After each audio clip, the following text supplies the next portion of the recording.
চট্টগ্রামে অগ্নিকাণ্ডে অবশেষে নেমে এলো আল্লাহর রহমতের বৃষ্টি।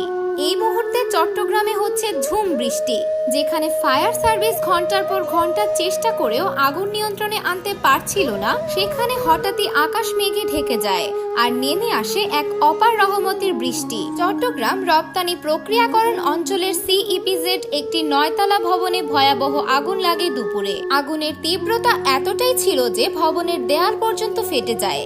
একটির পর একটি বিস্ফোরণ, চারদিক ধোঁয়ায় অন্ধকার। তবু ঠিক সেই সময়ে ঘটে এক অবিশ্বাস্য ঘটনা।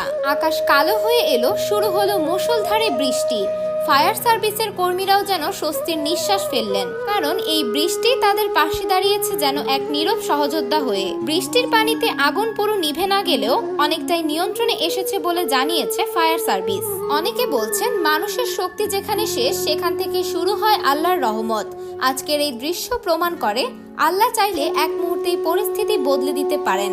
বাংলাদেশের শিল্প কারখানায় একের পর এক দুর্ঘটনা। আগুনের এই ভয়াল থাবা যেন থামছেই না।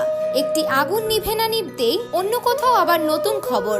এ যেন এক নীরব বিপর্যয়, যেখানে মানুষের ভুল, অসচেতনতা আর অবহেলাই বড় কারণ হয়ে দাঁড়াচ্ছে। কিন্তু আজকের দিনটা শুধু ভয়াবহতার নয়, আজকের দিনটা আল্লাহর রহমতের সাক্ষীও বটে।